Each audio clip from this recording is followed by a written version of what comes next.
Hello, in this video today we're going to run through retirement modelling on O&M Profiler ESP. In the previous videos we've looked at creating clients as part of the quote. This time I'm going to use an existing client. In fact, it's a client that I've imported from Intelligent Office.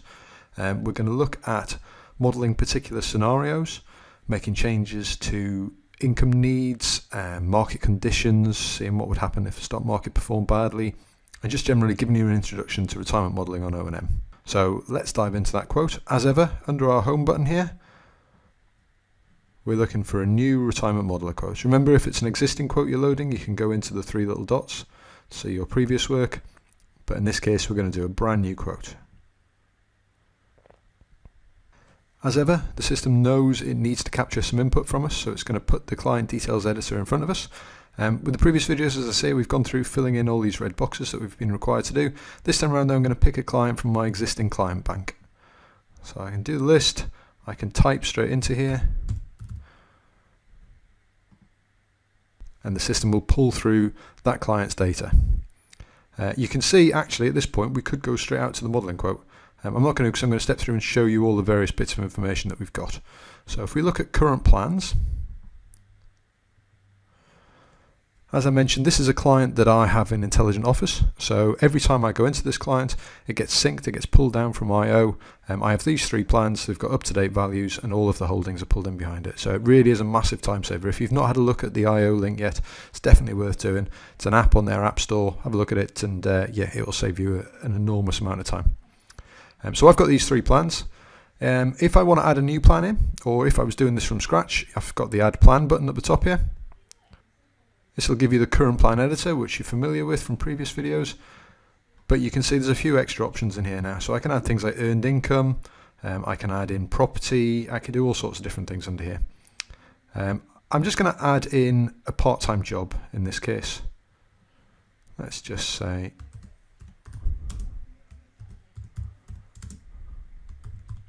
part-time job. They're going to do that at 65. And they're going to do it to age 70. It's going to bring them in £6,000 a year. Okay, so you get the idea of some of the sort of things you can create with those current plans. That's now in the list with everything else. And the next thing we're going to do is we're going to look at the scenario that we're going to run. So the system has given us one scenario out of the box. You see we've got a little edit icon there next to it. You can compare up to three. At this stage, I'm just going to look at one in isolation. We click on the edit, and what we've tried to do with these scenarios is give you some English terminology, the sort of things a client might say to you. So if we just have a look under here, the first couple are targeting ones. So you can say things like, when can I retire? That will ask you how much you want to retire on. There's a few other options here which I'll come into in a second.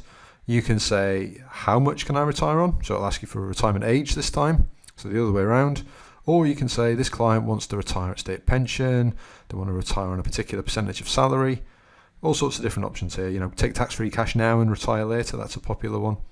I'm going to have a look at retiring early for this client.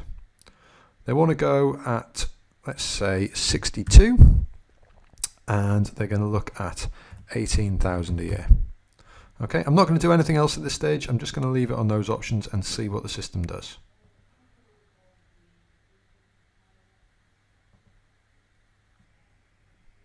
Excellent. So quite a nice little layout we've got there. We've got the big retirement income chart showing us the various sources of income throughout retirement. We've got a nice summary down the side here, and we've got a list of available products. You might have a generic drawdown product in there. That's a product filter that's applied.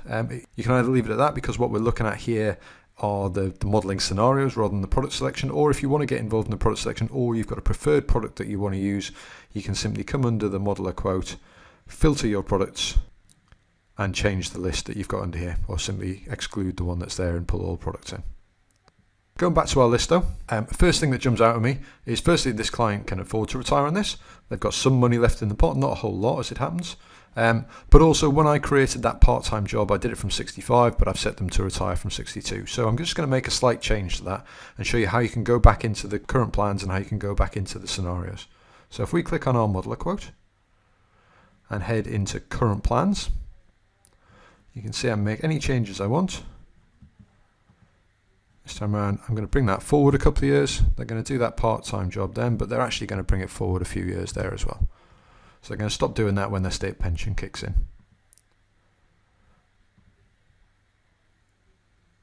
Okay, so a similar picture. What you can also do though is you can change the target income. So we've said he wants £18,000 after tax and after taking inflation into account. So that's why you've got a straight line there. It's actually increasing, and we'll cover that a little bit later on. Because of the impact of inflation, we're drawing it as a straight line. I want to make that line vary though. This client has some particular needs they've got in retirement, so let's have a look at modelling those. Click on the Model a Quote button, back into our scenario, and make a change. So the first extra option we've got on here is to include additional income needs. So we've set our base level of income. That's the lowest amount he's ever going to take, the 18,000 after tax. We're going to make some changes to it though. Let's add an additional income need. Okay, so we get this new form to fill in details of. And what he's actually going to do is he's going to take his family away on holiday. And that's going to cost him about £20,000, and he's going to do it when his state pension kicks in. So because he's doing that part-time work at the start, he's going to do it a little bit later, and it's a one-off goal. So you can see the different options you've got for setting things here. You can do from retirement age or at a specific age. You can do until mortality, until a specific age, or as a one-off event like this one. Let's add that in. So you can just keep repeating that process, adding in as many goals as the client has. You know, other common ones such as paying off the mortgage or paying for carers' home fees or whatever towards the end, all sorts of different things that you can do. Let's have a look at what that does to our chart.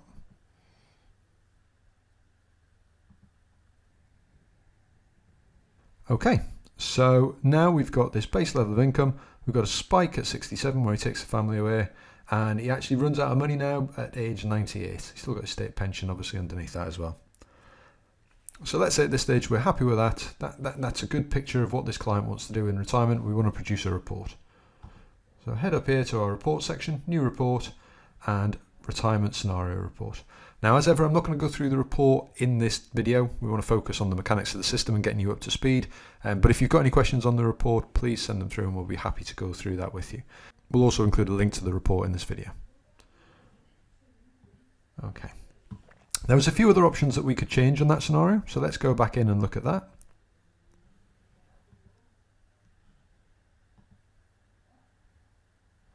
Next thing we've got on our list is market conditions. It's a really powerful tool to stress test the model. So you can come in here and say, this is what it's going to do in retirement. We're going to have consistent investment growth as the default. That's what we're seeing at the minute. But you can also pick any of these or create your own. So if I change this to bad performance in early retirement with recovery, what that'll do is, if I just have a quick preview of that, it'll show us a big drop at the start, a moderate recovery, and then a recovery towards the end.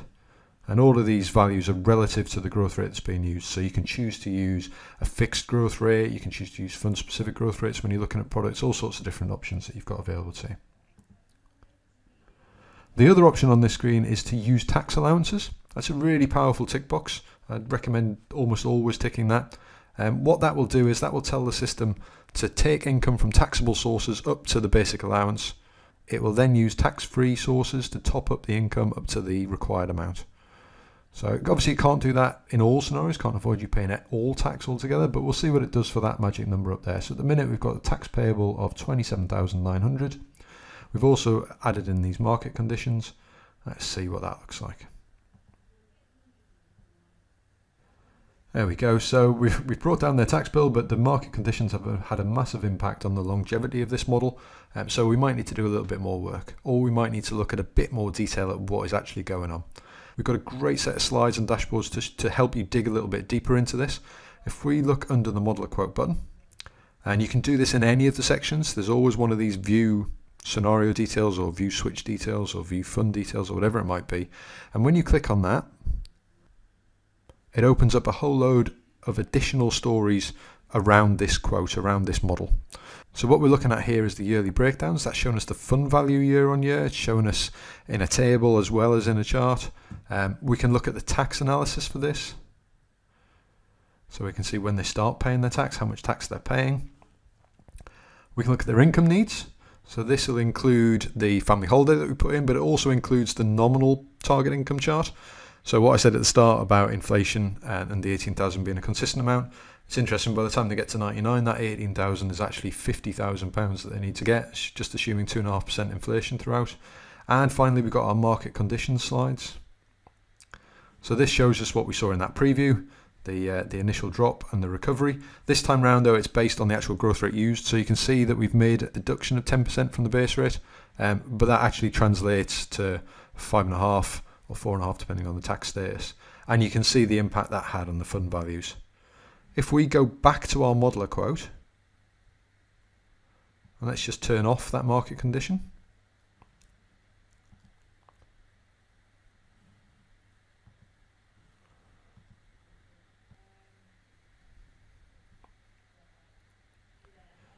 Head back into market conditions. And you can see again the fund values throughout the term and how much money they've got left in the pot at the end. This last slide in all of these additional stories is intentionally blank. You've got the option to add in your own view, create whatever dashboard you want. We are going to do a dedicated session on that, but in the meantime, under here you've got view slides and view dashboard. This is where you can go to view all the extra information. See all of the slides that are available. If you pick any of these slides, you'll get a preview of them. So if we let's look at a simple one, life expectancy. Comes up showing us the life expectancy chart. If we want that on this dashboard, just click add to dashboard. It'll drop it in place.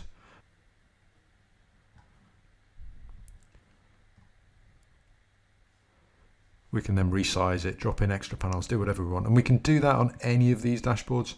So if you wanted to add an extra one to the tax analysis, same premise, view slides, pick the one you want and add it in. As I say, we will do a dedicated session on dashboards and slide analysis and everything else. One last thing to talk about on the modelling side of things. We can do side-by-side comparisons, additional scenarios. All you've got to do is go in and add a new scenario. So you'll see on scenario 2, I can choose to copy scenario 1, perhaps make a change. I might want to look at scenario 1 with and without the market conditions, for example, or with and without that. All sorts of things like that you can do. You can also dig into the assumptions used for the particular quote, which is where the growth rates are covered in and tax and everything else. The side-by-side scenarios is going to lead us on nicely to our TVC and APTA video, which is the next one in the series. So I'm going to save that surprise for then. But in the meantime, I hope you found that useful. There are so many different scenarios you can play with in the retirement income modeler. We will do a more advanced session on this as well later on in the video series. But for now, if you get to grips with the built-in scenarios and some of those options that we played with today, adding in plans, making changes to target income and goals and everything else, you'll find you've got an enormously powerful tool just out of the box and really simple to use. As I say, hope you found that session useful, and please do join us on the next one. Thanks.